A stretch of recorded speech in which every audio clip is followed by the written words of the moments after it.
This is Revathi. Welcome back to అందమైన కథల పొదిరిల్లు. 4 స్తంభాల ఆట. Episode number 23. పంచాయతీ తీర్పు ఎలా వచ్చింది? కథలో ఊహకు అందని ట్విస్ట్ ఏంటి? కథలకు వెళ్ళబోయే ముందు దయచేసి వీడియోకి ఒక లైక్ ఇవ్వండి. అలాగే హైప్ ఇచ్చి వీడియోని సపోర్ట్ చేయండి. స్టోరీస్ నచ్చినట్టయితే మన ఛానల్ని తప్పకుండా షేర్ చేయండి. ఇక కథలోకి వెళ్ళిపోదాం. మిస్టర్ మట్టయ్య మాటలకు స్వామీజీ బదులిస్తూ, నువ్వొకటే పొరపాటు పడుతున్నావు నాయనా. ఊరిలో తప్పు చేసిన దోషులకి ఇక్కడ తీర్పు ఇవ్వడం జరుగుతుంది. కానీ ఇక్కడ తప్పు జరిగింది సాక్షాత్తు ఆ పుణ్య దంపతులు ఉన్న ఆలయంలో. కావున అక్కడ తప్పు జరగడానికి కారణమైన దోషులకి ఆ అమ్మవారే సరిగ్గా ఏడాదికి ఇదే రోజున శిక్ష విధిస్తుంది. కావున ఇక్కడ నీకు ఎలాంటి శిక్ష వేయలేము అని అంటాడు గురుస్వామీజీ. స్వామీజీ మాటలకు మట్టయ్య కుటుంబ సభ్యులందరూ కంగారు పడుతుంటారు. తప్పు చేసిన సరిత, స్మిత కూడా స్వామీజీ మాటలకు భయపడుతూ రీటా వైపు చూస్తుంటారు. ఆ ముసలోడి మాటలు విని అనవసరంగా మీరు భయపడకండి అంటుంది రీటా కోపంగా చూస్తూ. మట్టయ్యకి ఏమన్నా అవుతుందేమోనన్న భయంతో రాజ్యం కన్నీళ్లు పెడుతూ, స్వామీజీ, నా భర్త అమాయకుడు, తెలియని తనంతో ఈ తప్పు చేసుంటాడు కాని కావాలని చేయడు. అలా కావాలని చేయడం అంటే మా చేతులారా మా కూతురు జీవితాన్ని నాశనం చేసుకున్నట్టే కదా స్వామీజీ అని చేతులు జోడిస్తూ వేడుకుంటుంది. అమ్మా, తప్పు ఎలా జరిగింది ఏంటి అనేది ఆ అమ్మవారే చూసుకుంటుంది. నిజంగా నీ భర్త పొరపాటుగా తప్పు చేసి ఉంటే ఆ అమ్మవారు కూడా కరుణిస్తుంది. ఈ విషయంలో నువ్వు కంగారు పడకు అనంటారు స్వామీజీ. ఆ మాటలకి రాజ్యం కాస్త తృప్తి పడుతుంది.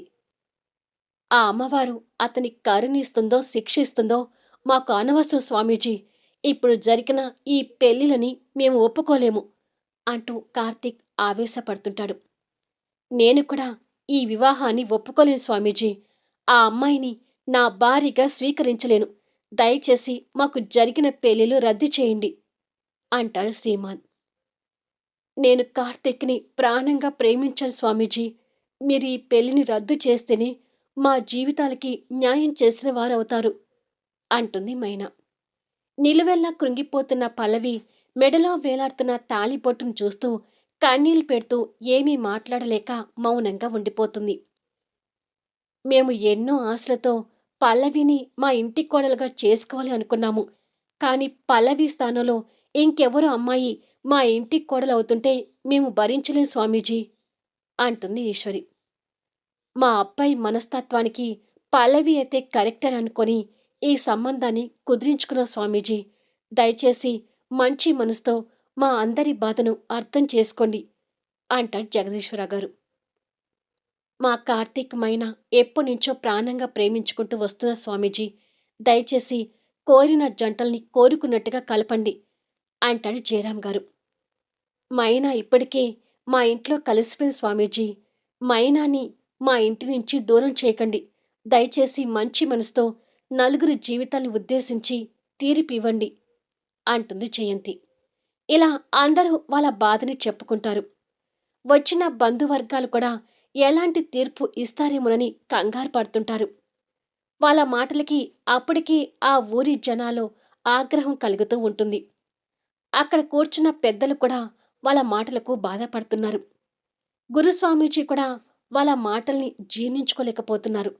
అలాగే ఆ నలుగురి మనసులో అలుముకున్న బాధను కూడా వారు పసికడుతున్నారు. దయచేసి మాకు జరిగిన ఈ పెళ్లిలు రద్దు చేయండి స్వామీజీ. అప్పుడే మేము సంతోషంగా ఉండగలము అని అంటాడు కార్తీక్. లేదు, అలా చేయటానికి వీల్లేదు.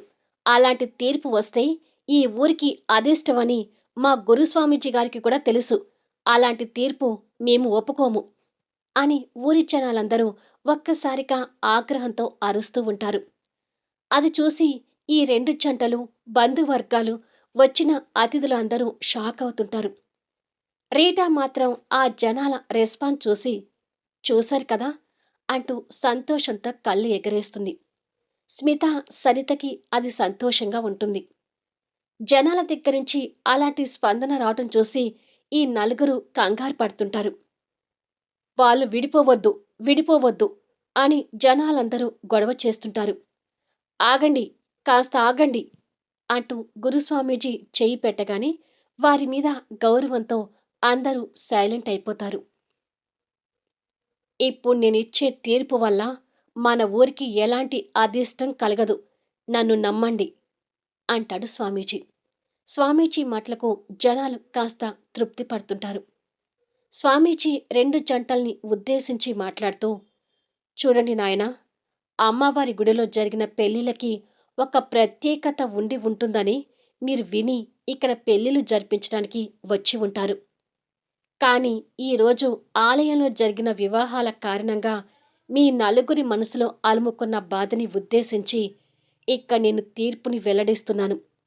ఈ ఊరి ప్రజలు, బంధువర్గాలందరూ ఈ తీర్పును శిరసా వహించక తప్పదు అంటాడు స్వామీజీ. ఎలా ఉంటుందో ఆ తీర్పు అంటూ ఊరి ప్రజలు, బంధువర్గాలు అందరూ కంగారుగా చూస్తుంటారు. అమ్మవారి సన్నిధిలో మీరు ఒక్కటయ్యారు కాబట్టి ఒక ఏడాదైనా మీరు జంటగా కలిసి ఉండాల్సిందే అంటాడు స్వామీజీ. అది విని రెండు జంటలు, వాళ్ళ ఫ్యామిలీ మెంబర్స్, బంధువర్గాలు షాక్ అవుతుంటారు.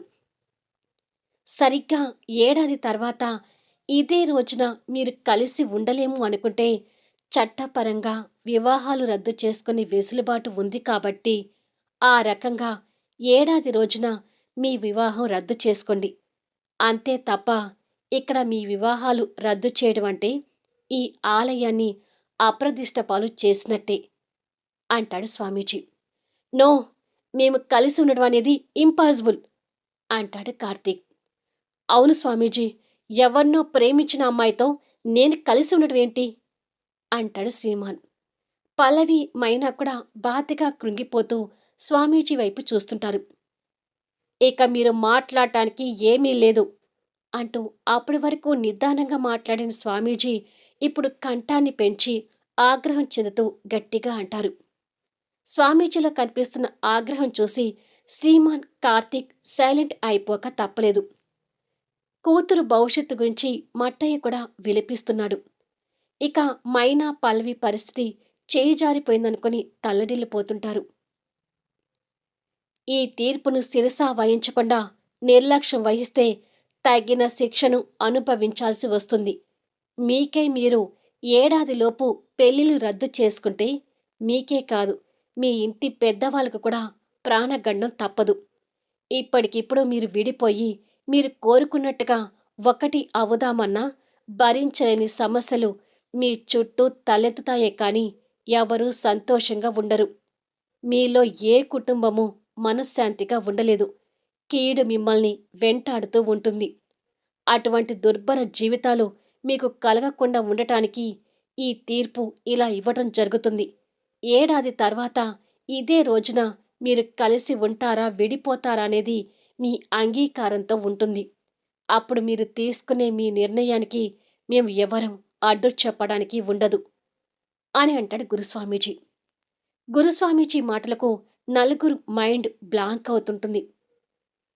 రెండు కర్రలు పట్టుకున్న ఒక అంగవైకల్యం కలిగిన వ్యక్తి వాళ్ళ ముందుకొచ్చి, ఈ ఊరి అమ్మవారిని తక్కువ అంచనా వేస్తే దాని పరిణామం ఎలా ఉంటుందో నన్నే చూడండి. ఒకరి దగ్గర అప్పు తీసుకుని తీసుకోలేదని అబద్ధం చెప్పాను. అది ఇక్కడ పంచాయతీ వరకు వచ్చింది. సదరు వ్యక్తికి డబ్బులు చెల్లించమని తీర్పిచ్చారు. నేను ఆ తీర్పును అంగీకరించకపోయేసరికి పంచాయతీ జరిగిన మళ్ళీ ఏడాది రోజున ఈ ఊరి పొలిమేరలో బండి మీద నుంచి కింద పడి ఒక కాలు పోగొట్టుకున్నాను అని అంటాడు. నా పరిస్థితి కూడా అంతే. నేను చేసిన ఒక తప్పుకి తీర్పును అంగీకరించపోయేసరికి నన్ను కూడా అమ్మవారు శిక్షించింది అంటూ ఒక వ్యక్తి చేయి లేకుండా కనిపిస్తూ అతని విషయంలో జరిగింది చెప్తుంటాడు. అలా శిక్షణ పొందిన వాళ్ళు ఆ విధంగా చెప్తుంటే అందరూ భయపడుతుంటారు. స్వామీజీ చెప్పిన తీర్పు ఒప్పుకొని తీరాల్సిందే, లేదంటే మీరు మీ కుటుంబ పెద్దలు సమస్యలో చిక్కుకుంటారు. పైగా మా ఊరికి కూడా మంచిది కాదు అంటారు జనాలు. ఆ మాటలకి అందరూ భయపడుతుంటారు. వాళ్ళతో పాటు దగ్గరుండి పెళ్లి సాంప్రదాయాలు జరిపించిన పెద్ద ముత్తైదులు కూడా అక్కడికి వచ్చి, మీకు ఇచ్చిన తీర్పు సరైనదే. ఏడాది తర్వాత కలిసి బతకటం ఇష్టం లేనప్పుడు మీ నిర్ణయాలు మీరు తీసుకోండి కానీ, ఇప్పుడు మాత్రం విడిపోకూడదు. మెడలో పడిన మంగళసూత్రాల సాక్షిగా ఇప్పుడు ఎవరు గూటికి వాళ్ళు చేరాల్సిందే. సాంప్రదాయబద్ధంగా ఇప్పటి వరకు అన్నీ జరిగాయి. అనుకున్నట్టు ప్రకారం పెళ్ళైన రోజు ఈ ఊర్లోనే మీరు నిద్ర చేయాలి. అలాగే పెళ్ళైన దంపతులు రేపు అమ్మవారి గుడిలోని వ్రతం చేసుకున్న తర్వాత మీ ఊరికి ప్రయాణం కావచ్చు.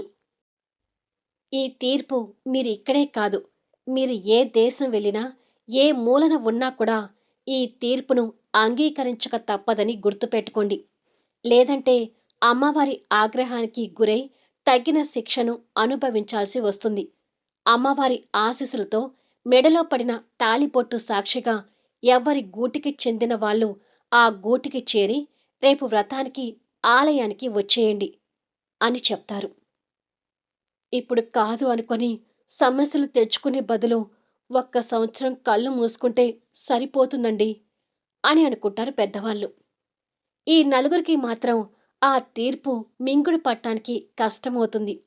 కానీ తప్పదు కాబట్టి నలుగురు మౌనం అయిపోయారు. ఇక అందరూ వెళ్ళండి, రేపు వ్రతానికి సిద్ధం కండి అని చెప్తాడు స్వామీజీ. కార్తీక్, మైనా ఒకరికొకరు చూసుకుంటూ కన్నీళ్లు పెడుతుంటే ఇక శ్రీమాన్ మైనా ముఖం చూడటానికి కూడా ఇష్టపడక ఆ పరిస్థితికి తల్లడిల్లిపోతుంటాడు. కొడుకు మనస్తత్వం ఏంటో తెలిసిన ఈశ్వరి, జగదీశ్వరరావు గారు కొడుకును చూసి బాధపడుతుంటారు. పల్లవి తన బాధని బయటికి చెప్పుకోలేకపోతుంది కానీ తన మనసు నిలువెల్లా దహించిపోతుంది. దీనంతటికీ కారణం అనుకుంటున్న మిస్టర్ మట్టయ్య కళ్ళలో కన్నీళ్లు ఆగటం లేదు. కాసేపటికి అక్కడ తీర్పును అనుసరిస్తూ మైనా కన్నీళ్లతో కార్తీక్ని చూస్తూనే కార్తీక్కి దూరం అవుతూ శ్రీమాన్ ఫ్యామిలీతో వెళ్తుంటుంది.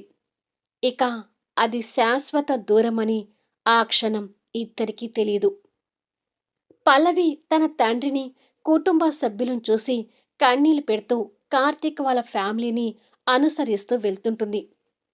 మట్టయ్య ఫ్యామిలీ అక్కడే ఉండిపోయి జరిగిన పరిణామాలకు బాధపడుతుంటారు.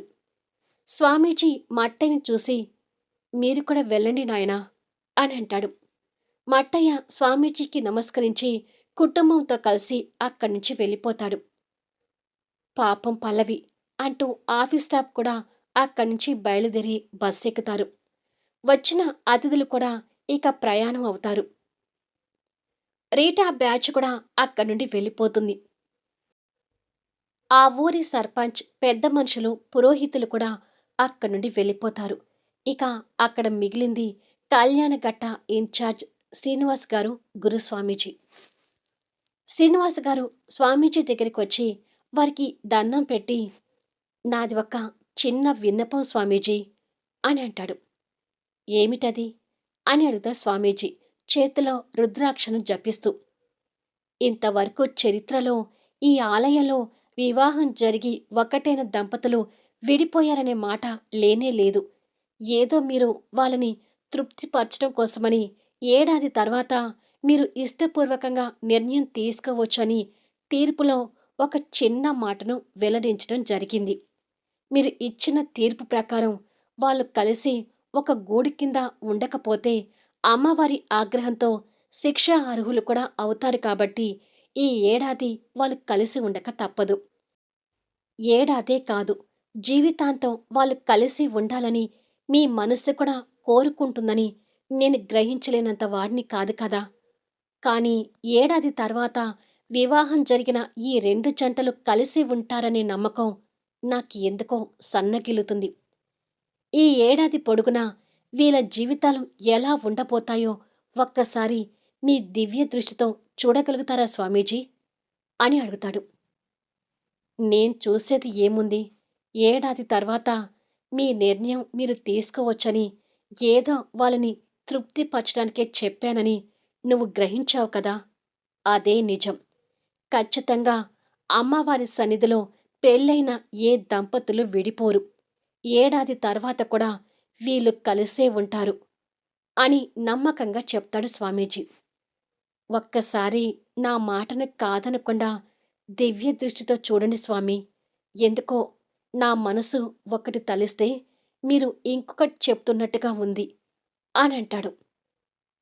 సరే, నీ తృప్తి కోసం దివ్య దృష్టితో ఈ క్షణం నుండి వాళ్ళ ప్రతి రోజుని నేను చూస్తాను. కానీ అమ్మవారి గుడిలో జరిగిన వివాహాలు విడిపోవు అని నమ్మకంతోనే దివ్య దృష్టితో చూస్తాను అని అక్కడ ఉన్న విగ్రహాలకి దండం పెట్టుకొని, చేతిలో రుద్రాక్ష పట్టుకొని, కళ్ళు మూసుకొని ధ్యానంలోకి వెళ్ళి వారి దివ్య దృష్టితో ఆ రెండు జంటల్ని ఈ క్షణం నుండి వాళ్ళ ప్రతి రోజును ఇదే రోజున సంవత్సరం వరకు చూస్తుంటాడు. వారి దివ్య దృష్టిలో ఇలా కనపడుతుంది. శ్రీమాన్ తల్లి, తండ్రి, తమ్ముడితో కలిసి వెళ్తుంటే మైనా కన్నీళ్లు పెడుతూ వాళ్ళకి కాస్త దూరంలో వెనుకగా అడుగులు వేసుకుంటూ వెళ్తుంటుంది. శ్రీమాన్ ముఖంలో పూర్తి అసంతృప్తి కనిపిస్తూ వాళ్ళ అందరి వెనుకగా వస్తున్న మైనాని అసలు పట్టించుకోకుండా ఫ్యామిలీతో కలిసి అడుగులు వేస్తూ ముందుకు వెళ్తున్నట్టుగా స్వామివారి దృష్టిలో కనిపిస్తూ ఉంటుంది. ఇక్కడ పల్లవి పరిస్థితి కూడా అంతే.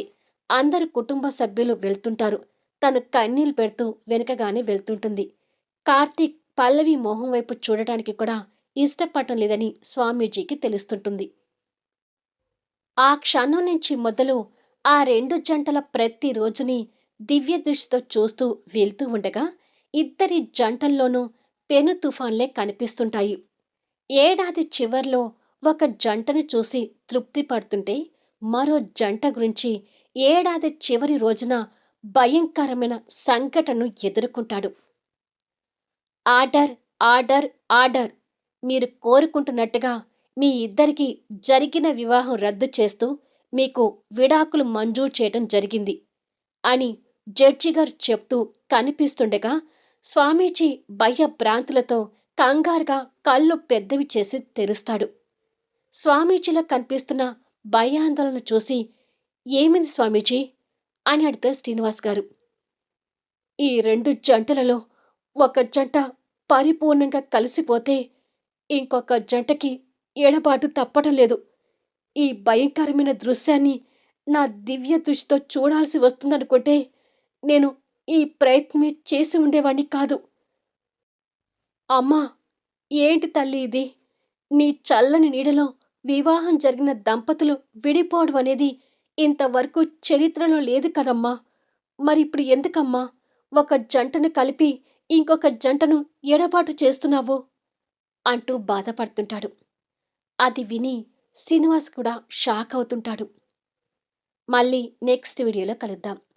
స్వామీజీ దివ్య దృష్టిలో కనిపించేది నిజమే కాబట్టి ఆ నలుగురి జీవితాల్లో జరిగే ఫెను తుఫాన్లేంటి, ఈ సంవత్సర కాలంలో ఇద్దరి జంటల మధ్య ఏం జరగబోతుంది, ఎలాంటి సన్నివేశాలు రాబోతున్నాయి, ఒక జంట కలుస్తుంది, ఇంకొక జంట విడాకులు అవుతాయనేది నిజమే కాబట్టి కలిసే జంట ఎవరిది, విడిపోయే జంట ఎవరిది తెలియాలి అంటే అద్భుతమైన సన్నివేశాలతో ఆసక్తికరంగా సాగే కథా వీడియోస్ని మిస్ కాకుండా చూడండి. కథ నచ్చితే లైక్ చేయండి, హైప్ ఇవ్వండి, మీ అమూల్యమైన అభిప్రాయాలను తెలియచేయండి. అలాగే మన స్టోరీస్ని తప్పకుండా షేర్ చేయండి. Thank you for listening.